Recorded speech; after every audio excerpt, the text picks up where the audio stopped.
This is Cherie Ray. Thank you for coming to this conversation. In this conversation, I'll be talking with Lorraine Weiss, who is an international teacher and consultant in the world of consciousness and transformation, because we wanted to take the opportunity in the midst of so much change, uncertainty, bombardment of news, to let you know that there is an opportunity to reset and rest at any moment, at any time. So I hope you enjoy this conversation. I hope it brings you fresh ideas and living in more pure potential, in more peace, and more hopefulness.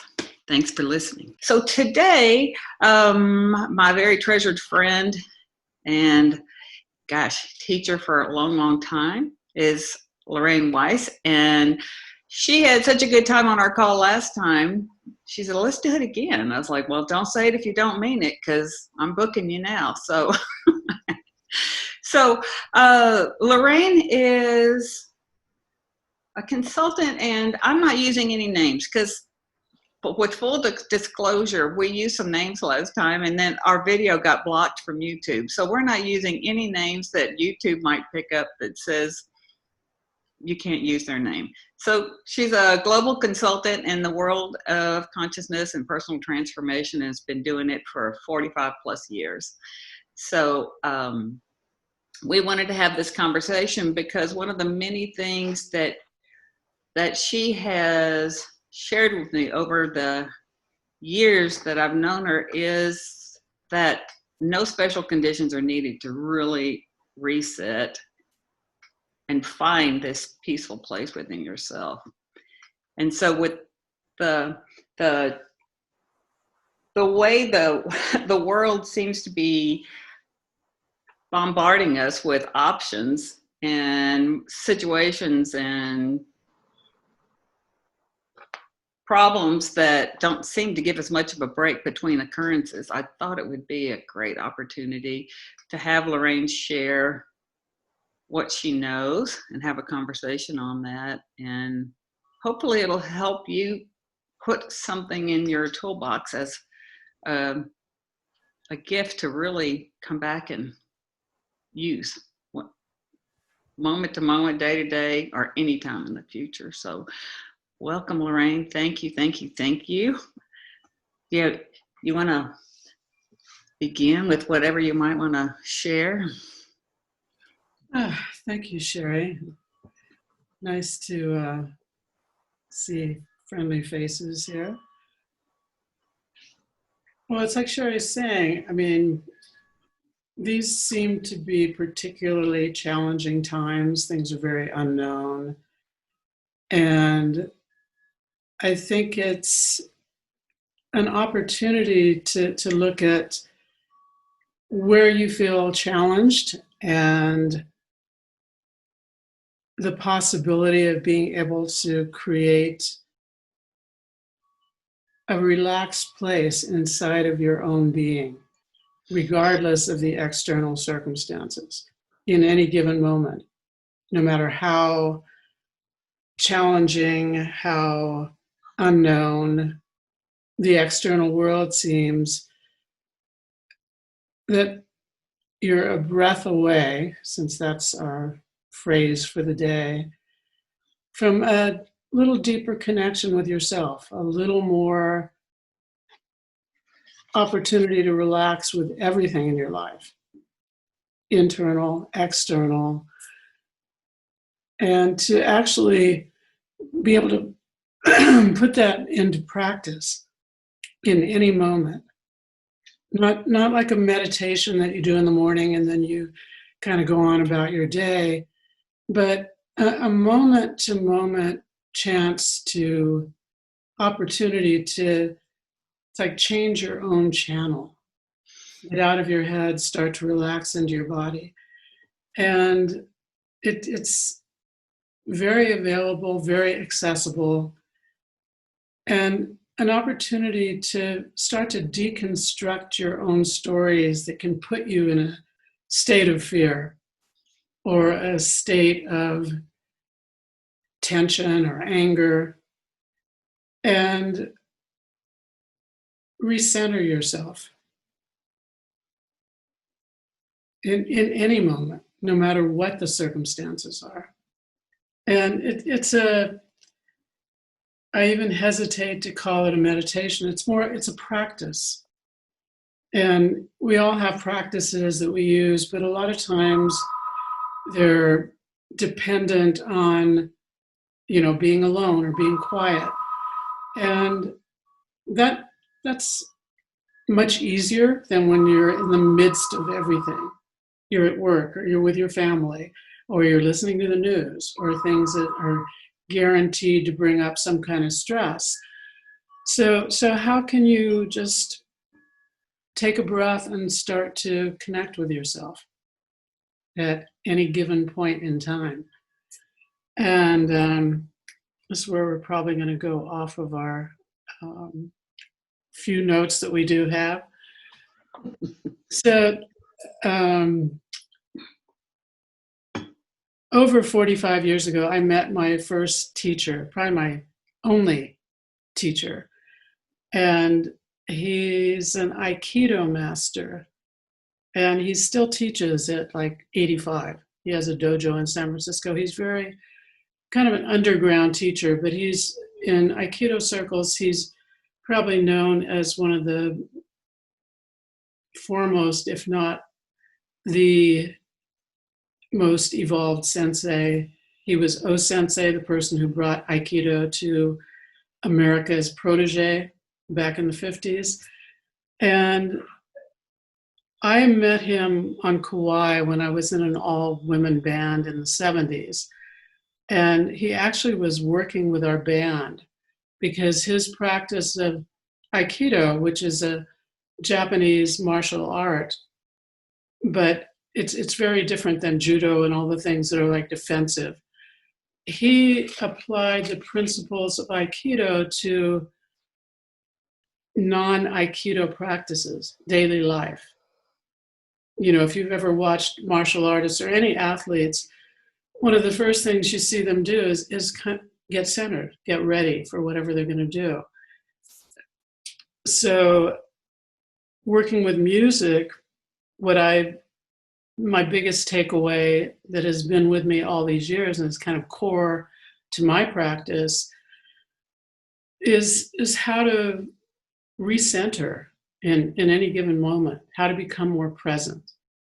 People talk about mindfulness, and this is consciousness, awareness, but in a very embodied way, where you can actually start to notice, when you do get wound up, when you do get triggered, you're not in your body, you're in your mind, or your body's tense. And so it's noticing when that starts to happen and using the practice of just taking a breath and settling into your body to bring you to presence, to bring you to, if you want to call it mindfulness, I think of it more as just awareness, conscious awareness in each moment. And if you have a meditation practice, that's wonderful. This is just a deepening of that in some way, to be able to use it very consciously whenever you feel your shoulders come up, or whenever you feel yourself starting to go down the rabbit hole of worst case scenarios or catastrophic thinking or worrying about the future, or all the crazy stories that are kind of on an endless loop in our minds when things are challenging.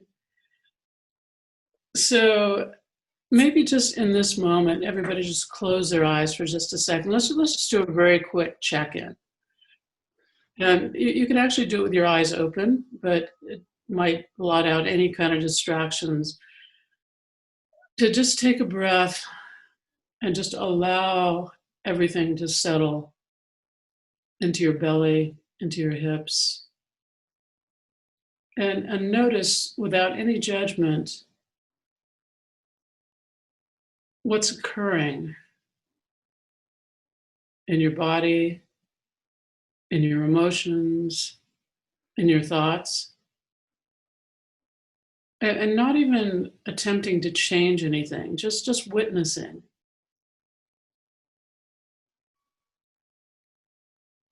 And for the physical body, the belly is the center. Belly, hips, it's where athletes move from. It's where, if you want to feel centered and grounded, it's a really good place to let yourself settle into. And it's an allowing. Don't force anything. Gravity wants to help you here. In the physical plane, when you take the breath and just bring a focus to your feet on the earth, to your belly, your hips. When things start to quiet down, you can notice things just settling in very naturally.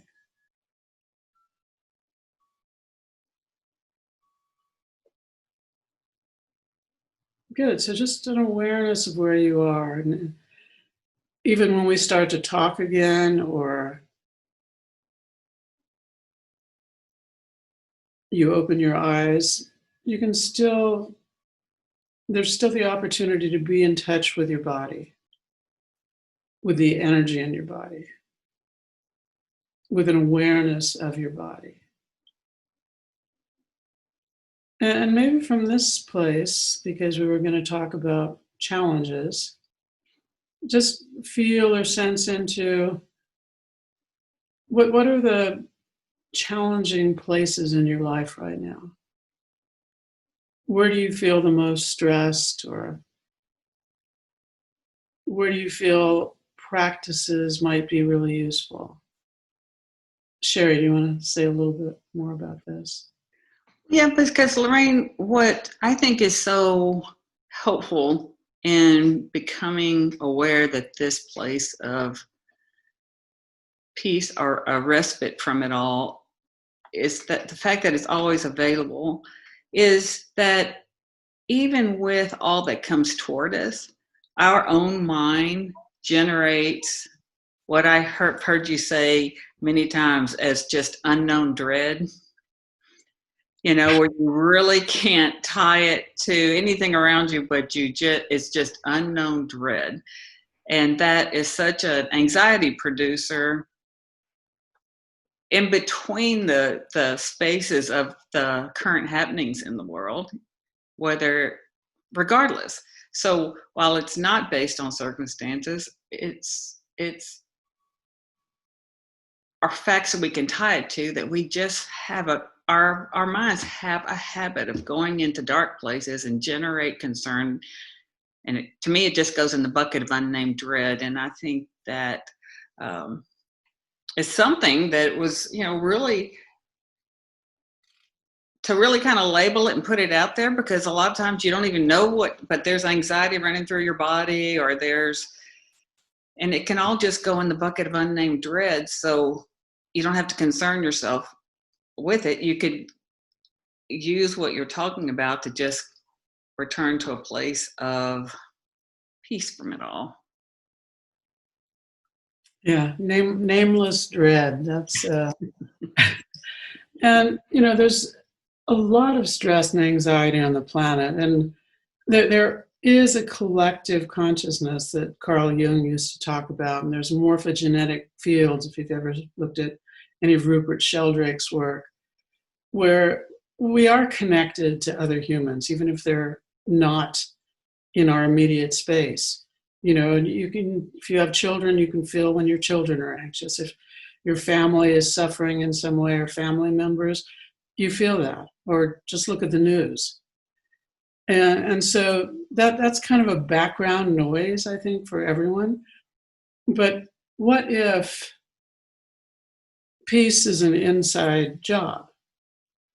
We'd all love it if the world could be at peace. But what if it's possible that even with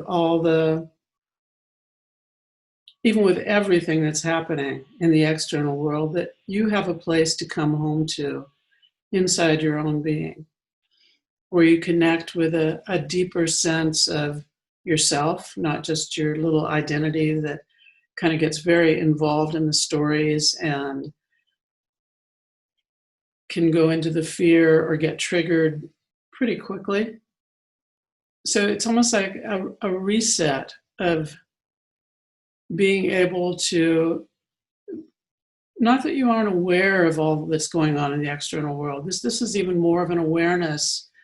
You can feel how other people are suffering, but not take it on in the sense that that kind of renders you ineffective. You become part of the suffering rather than part of what might be creating a peaceful field. So again, like Cherie said, it could be you know exactly what the problem is that triggered you, or it could just be a sense of unease or nameless dread or the human condition. And how do you go a little deeper into yourself and connect with that deeper source, whatever your name is for it, or however you sense that lives in you as an opportunity for peace, to be able to relax into that. So I think one of the things that's useful is to apply it to the places that you feel challenged in your life. Whether it's a conversation in your head, the recurring conversation of worst case scenarios, or Politics. Absolutely. State of the world, state of people in your life. And the opportunity is to, regardless of what it is, even if it is something you can't quite name, just a general unease, or you're really tired of all this, or you don't like this, that's not that useful.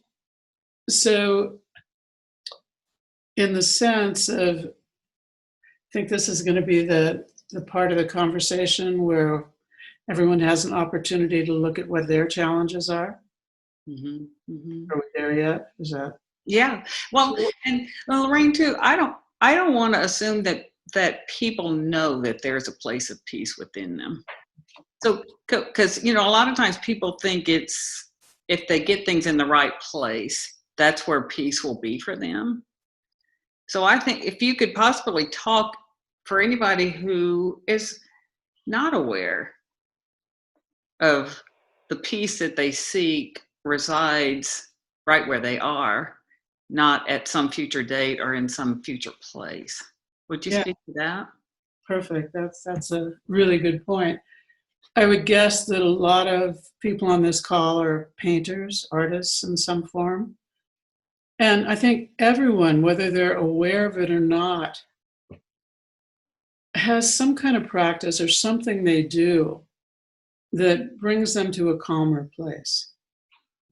But it's understanding the mechanism. Like, it's like, okay, you can access in nature, but you can't feel that sense of peace when you're on a Zoom call at work.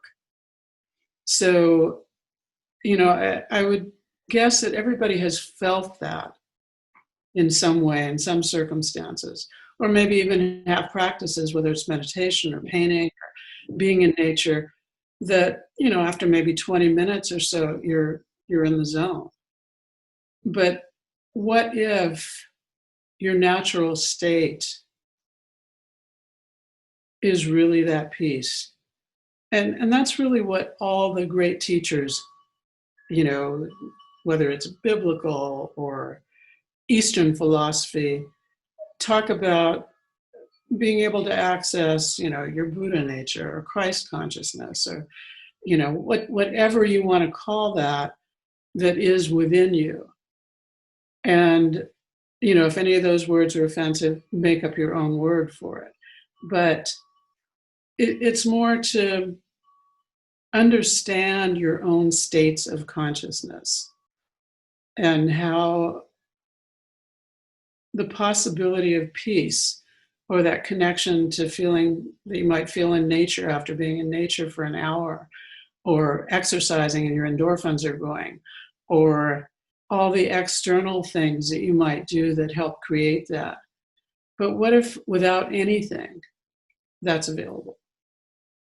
what if the opportunity is to be able to just settle into that space without needing the external, even if you can't be in nature, even if you aren't able to paint right now, even if whatever your sort of meditative practices are that help you access that aren't available.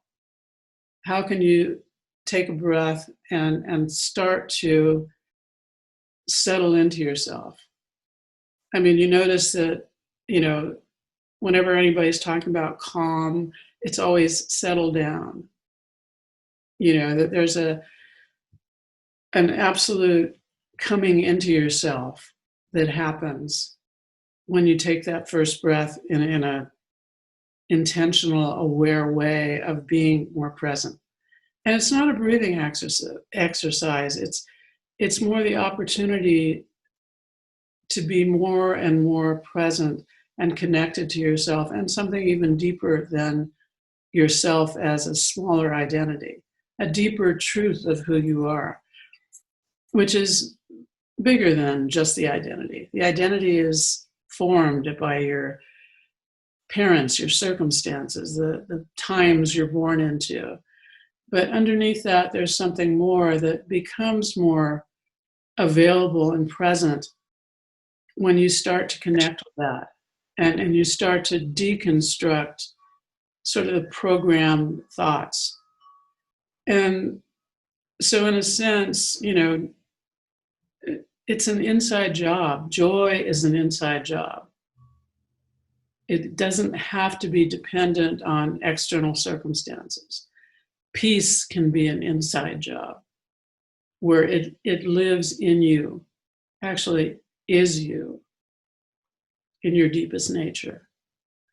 So it might sound like this is just another practice, but the breath is just the gateway. Taking a breath is just a pattern interrupt that can help shift from the thoughts, the tension, to settling into yourself. And it is a breath away, but it's also a practice, and we call them practices because you need to do them.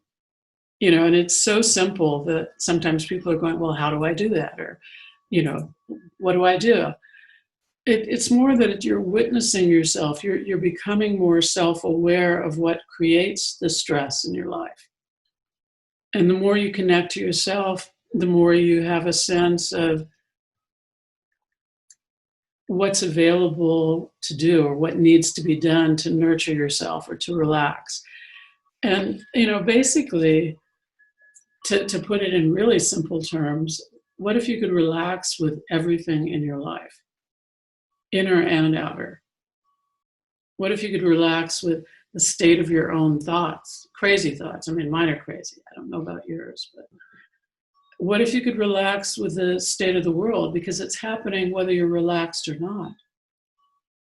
So, you can get swept up in it and tense and angry, and a lot of time that renders you useless. I think inspiration, if you're a painter, you know that inspiration comes from the quiet places. Not necessarily when your mind's spinning or you're trying to think of it. It's more that you just touch something and all of a sudden it wants to translate to art or music or movement. So I would guess that you've all experienced those moments or those connections, but I think making them conscious and knowing that it's available to you is a very important part of what we're talking about. And that it doesn't take, an hour exercising or yoga, that it's prior to that. It's available prior to the practices that can also bring that. But it's also available in the moments when those practices aren't readily available to you. We had talked about how life doesn't happen on a cushion. So, it's great if you have a meditative practice, but life doesn't happen on a cushion. So it's like, what what Lorraine is sharing is, like she said, it's oftentimes too simple, even like when people say, well, how do I get present? It's like, well, there is that it's also simple that, I think it's so simple that it's not valued. It's what I make up, that it's so natural it's not seen. But it's natural, but it's not obvious. Exactly. I forget who said the obvious is only obvious to those to whom it is obvious. Right. One of those 50s poets. And, once you start practicing it, it's almost like, well, the mind starts to go, well, but what do I do with this? Or, how do I make it a practice? And it's just a deeper witnessing of yourself, a deeper awareness of, in each moment, or when the thoughts arise that create tension, or the situations, or life comes at you. In a sense, it's like Aikido. You find your balance, you find your center, and then you dance with whatever's offered you. We have no control over what comes at us.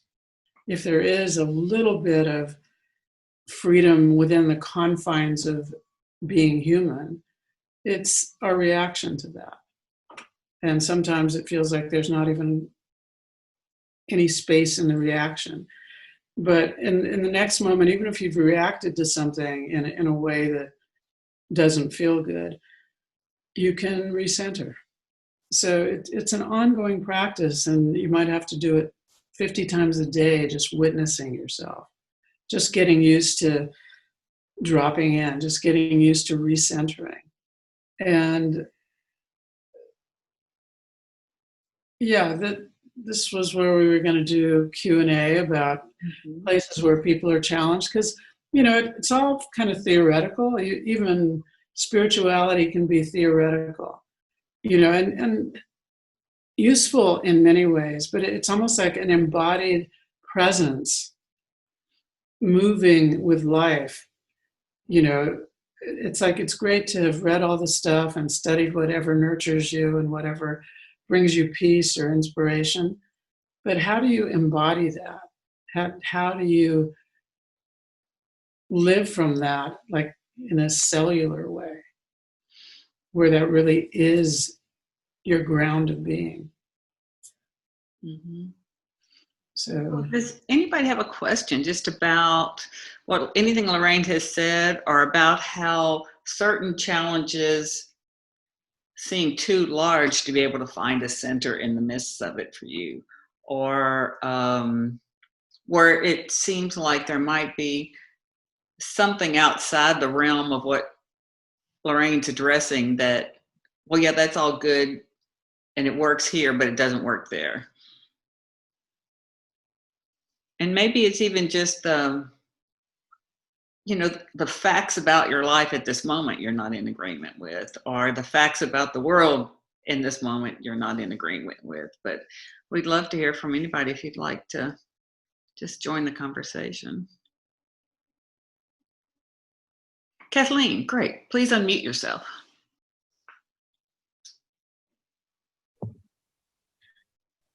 Hi, yeah. I really like what Lorraine has said, and I really fundamentally agree. Absolutely. What I find in my own life is, well, the last 6 months have been extremely challenging. My husband was diagnosed with stage 4 esophageal cancer in March. And all of this is the same time that COVID, everything closed for COVID, our school, everything. So it's been very challenging. Lots of surgeries, lots of emergency trips in the ambulance to Methodist Hospital, lots of really scary times. And I have found in those times that all I can do is just put one foot in front of the other.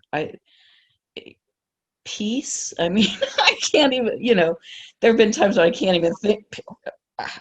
Peace isn't an option. You just keep going, And maybe that sort of dogged action is a form of peace. It doesn't feel particularly peaceful. But I absolutely believe in what you're saying. I just find that there are just times I simply can't. Yeah. Thanks, Kathleen. I think a lot of people feel like that. I mean, it's easy when the circumstances aren't that challenging and in your face. And it's almost like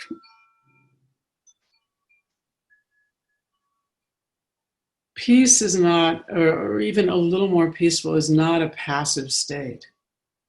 It's more that when you put that one foot in front of the other, you're doing it from a little more of a connection with yourself. Because obviously you have so much you're doing in your life. Those are huge challenges. And in order for you to really show up and be present, what's the possibility of you being a little more relaxed, even in the midst of having to go to the hospital? How can you take that breath and just be a little more centered, a little more relaxed, a little more with yourself? And maybe it's an eighth of an inch more. Maybe it's that one breath that has you, just be able to be in your body in a way that makes it a little easier to function, to put that one foot in front of the other, because that's what life is. It is one foot in front of the other. And when you're really present, in a sense, I mean, that is being present. You're not thinking about what could happen or what might happen. You're I just do that too. so that's when you need to take the breath. Because in order to gracefully, or with a little more of yourself available that isn't stressing you, to be able to, when those thoughts start, worst case scenarios, what could happen. So you personally drive to the hospital? That's what's been happening? Or Well, we've been doing that twice a week, twice a month for months, but it's when he has to be picked up by an ambulance. He's like laying out in the hallway and has to be taken off to the hospital. It's a terrifying experience. Absolutely. Yeah. And that's when these practices are the most valuable, because you're much more effective for the entire energy of your husband, whoever's coming in the room, if you're settling into yourself and just a little bit of calmness, not in your head going to the worst case scenario. It makes you even more present and able to see what's needed in that circumstance. You're there. Yeah, I guess now that I'm thinking of it, when horrible things are happening, I'm pretty much on task. I'm present, I'm functional, I'm right on. It's those other times when I'm at home and he's in the hospital or that's when I start going crazy and that's not the right word, but feeling really awful. Yeah. And absolutely, those are incredibly challenging times. So when you feel those thoughts start to happen, what if?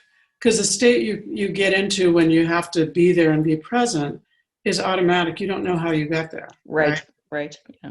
So let's say there's a map that will make you even more present when you're having to do whatever you do in emergency triage situations.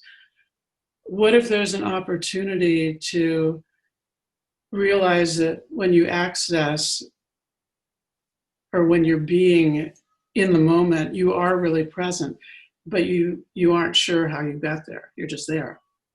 So what if the opportunity is, when you start to think and spin worst case scenarios, that you can take a breath and relax, in a sense, and be a little more present with what's occurring in your own body, not what might happen, not what has happened in the past, going down the rabbit hole of scary stories. Yeah, I hear exactly what you're saying, and your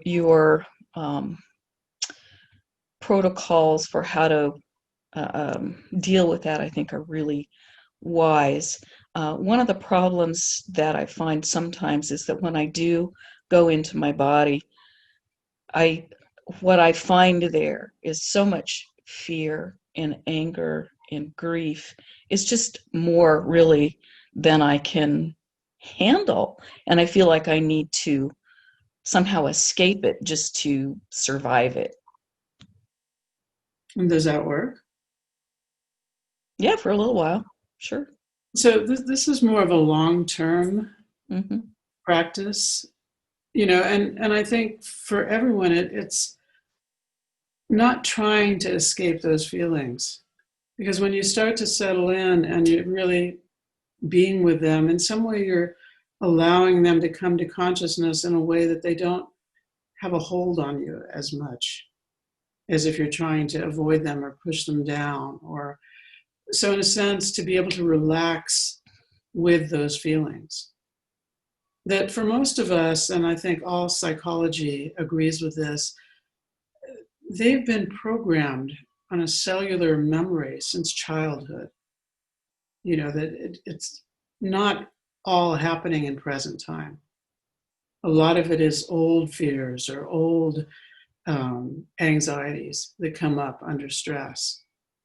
So anyway, I really believe it's important not to try to escape what you're feeling, but more to be able to relax with it so it loses the grip on you. So that you're able to, regardless of the circumstances, start to relax just even a little bit with the things that seem really scary and sad. And I think one of the things that needs to happen, trauma, these are traumatic times and they trigger everyone's old traumas. So if there's a way to be with yourself where, you give yourself permission to be sad rather than avoiding it. And it's almost like when you give yourself permission, it doesn't become a long-term, lingering, all the time there. It's almost like you can feel it and it dissipates because you're allowing it to fully come into consciousness. You're giving it permission to be sad. Yeah, I understand that, and that's been really helpful for me especially over this last 6 months. Sometimes it's just too exhausting, you know. I mean, it's tuning into yourself. It's knowing yourself. There's sometimes when you just get to watch a trashy movie. Yeah. Go for a walk or move your body. Yeah. But there's times when that's not available. Yeah. So that's when, as human beings, we live within the confine of being human. Yeah. In the sense of however much freedom or joy or peace can be available. Again, sometimes it's an eighth of an inch more than you were feeling a minute before. Yeah. But try it right now. Just take a breath. Just take a breath and then let it out like a sigh and just follow it into your belly. And just feel things start to settle down. It's that quick. You can feel that, right? Yeah. So what if you did that 50 times a day? It would be helpful. Yeah, absolutely. And like I said, an eighth of an inch of freedom or an eighth of an inch of peace, or every time you feel something that you're not relaxed with. And yeah, with big things happening and traumatic things happening, peace might be too strong a word, but I promise you that's all in there too. But even, can you relax with your husband being in the hospital and you being home? In a moment, and then you may get back in your head. But to recenter, as many times as you need during a day to have just that little bit more of relaxing with how things are. Yeah. So, Lorraine, what I think is so helpful to that was so helpful to me to see is that a feeling won't harm you. You know, a temporary feeling in the moment, it does no harm. It cannot hurt you. So that practice of just being present to it, it does have a life cycle in that moment, you know? So, you know, I always used to feel like it was like keeping a beach ball underwater. It's like if once I realized a feeling can't hurt me, just feel it, and before you know it, and then next breath, it's not where it was. Well, and most of diseases, most of depression, most of anxiety comes from repressing, or you can't actually repress it. You think you are repressing things. You're not allowing yourself to feel what you feel. You know, you get to be angry, you get to be sad, you get to be whatever you feel about your own life, your own being, the state of the world. I mean, it's more useful to just stay with yourself. But it's almost like permission to feel what you feel, not repress it, not think there's a certain way that you need to be, or, you know, if you're practicing spiritual practices that you have to be calm all the time. It's really about being in touch with yourself, being real, being tender with yourself. You know, there's parts of us that are still 2-year-olds having a temper tantrum because life isn't quite the way we think it should be or want it to be. We're arguing with reality. We're saying, I don't like this, which, you know, is great. You can have a little tantrum, but it's not useful because life is going to keep coming at you. So again, it's how do you dance with it? How do you find your dance? How do you find when it's time to let your grief flow? And repressed emotions create problems. You know, and it's not about venting or being inappropriately angry with people outside. It's more that you let yourself feel it if you're angry, if you're stressed, if you're upset. And it dissipates. You're not going to get stuck in it. I think everybody's fear is that they're going to get stuck in it or that they shouldn't be feeling this. And it's so important to just let it flow. Once you start to get more in touch with your own energy, you start to feel that flow. You know, you are in a dance. You're in a dance with yourself. And sometimes moving the body is a great way to let go of things. Or painting, which is, you know, you in a sense, you're moving your body, or being outdoors, being in nature, whatever your practices are. But even in the middle, I find when I'm on my walk, which is a great centering thing for me, you know, all of a sudden I'll realize I'm in my head more. And even walking, I take a breath and I settle back into really, I mean, it would be like a walking meditation where you're really aware of being connected, what you're emanating, what you're connecting with yourself. You're in a more mindful, aware relationship with yourself and everything around you. And I think it's really important to know the practices that help you feel good, that bring you joy. But even prior to that, how do you connect even deeper? And how do you find your maps or your trail of breadcrumbs that can take you into that space when it's just you and your crazy thoughts, or you and the state of the world, or you and family members that push your buttons, or whatever it might be for you. So it's knowing, understanding your own mechanisms a little more, and finding the practices. And since this is probably about as simple as it gets, you know, you can have all kinds of mantras or phrases that inspire you or things that you do. But even before you do that, just take a breath and let yourself settle into just a little more relaxed, you know, and watch the energy. Is most of us carry it in our neck, shoulders, just allow it to settle down. You don't have to do anything.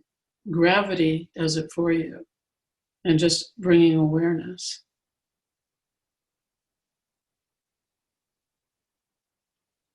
Yeah. Who else has a question in our Marianne?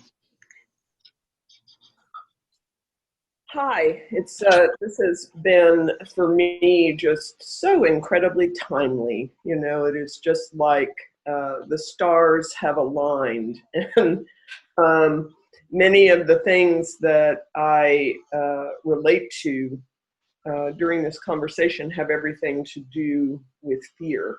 I lost my job as a result of the pandemic in June, and I'm working to create a new path forward.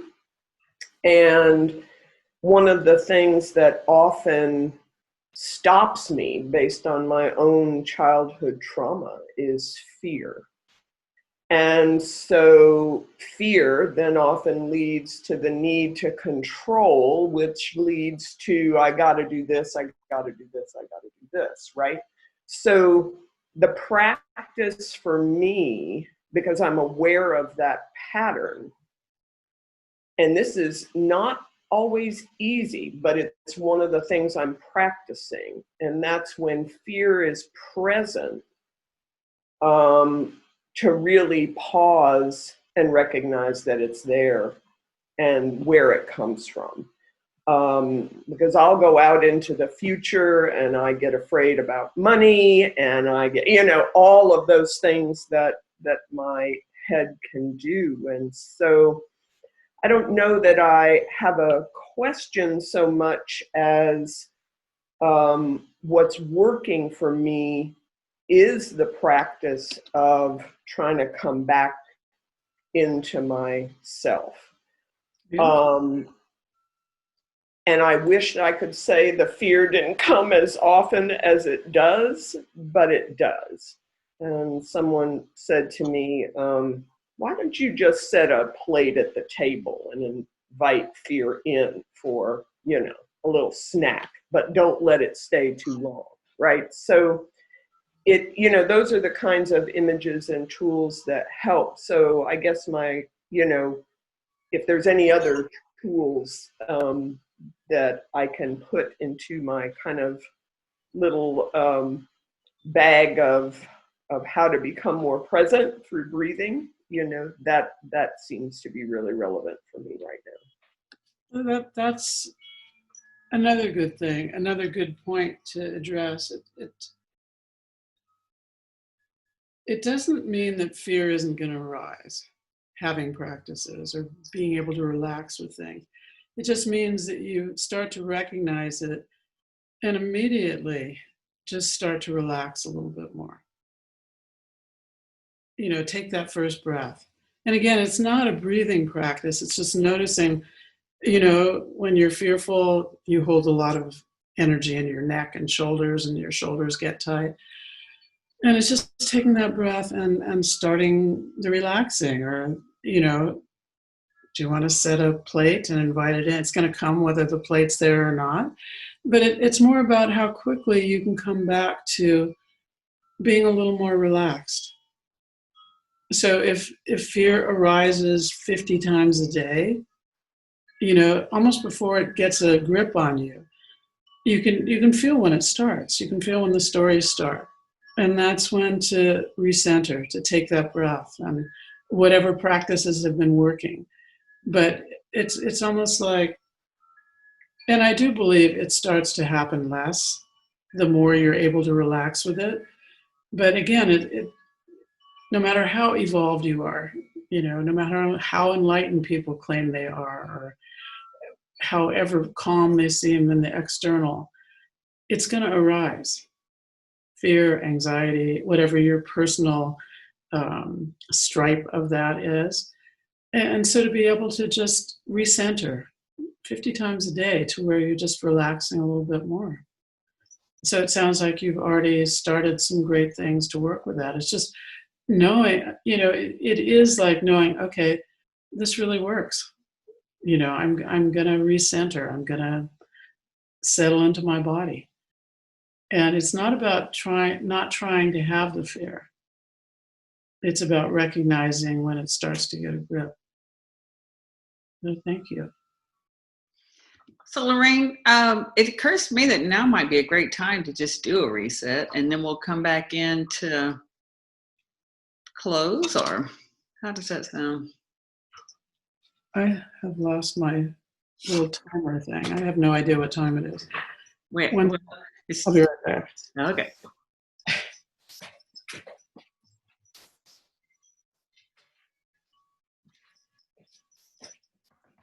Wow. Time flies with you, Cherie. It's great. So maybe a little two-part, because this is kind of an on-the-job. I mean, it's easy sitting down and, quiet, but it's useful to see this as a practice that, even if you're on a phone call with somebody, you can reset. If you're out walking, you can reset and just take a breath and drop in a little deeper. So maybe let's start sitting down, but then at some point, anybody who would like to stand up, we're going to try this standing up, because even when you're cooking and your mind is going crazy, or you're doing the dishes, think of it as a 24-hour-a-day meditation that isn't separate from your life. And it really is just the practice of being present. But taking that first breath, knowing when you're not as present, or knowing when you're not as relaxed, is really useful. And if you have time in the morning to sit and really tune into yourself and relax, that's great, but not everybody does. Or in the evening, or whenever you might have time to really do a deep being with yourself, being with your emotions, letting everything flow. That's wonderful. But even if you don't,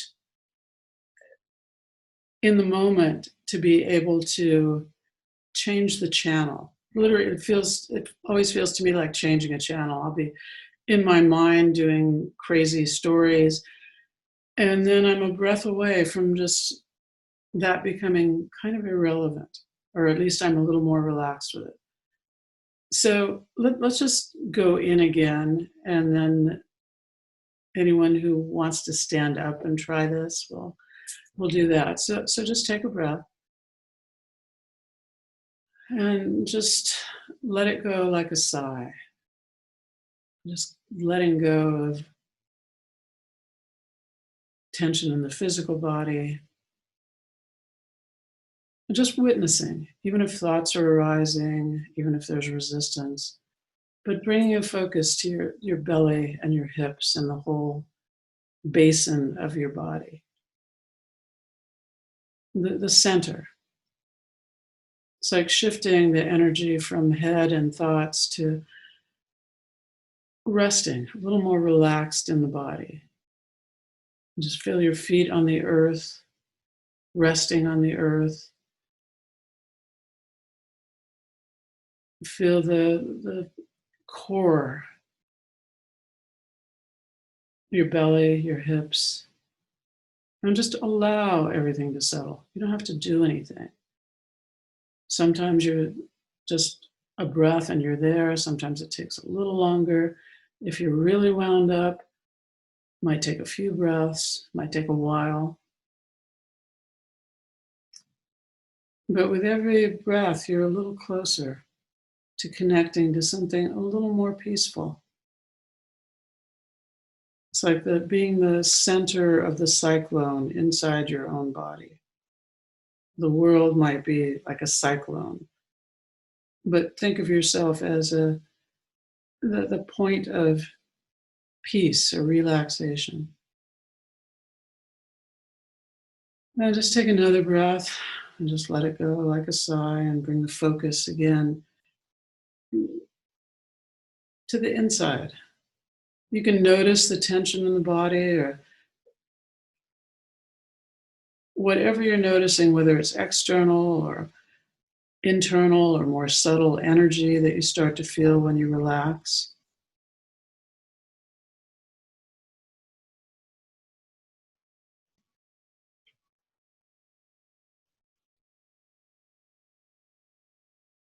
And just feel an opportunity to connect to a little more quiet, a little more stillness, a little deeper than just your identity or your thoughts, because we are much more than that.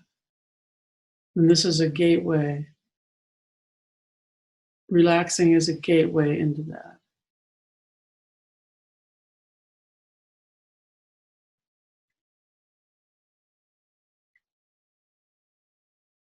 So just keep being, there's no right way to do this. It's not really a formula. It's more just an opportunity to connect with yourself and feel what's there, but in an ongoing way.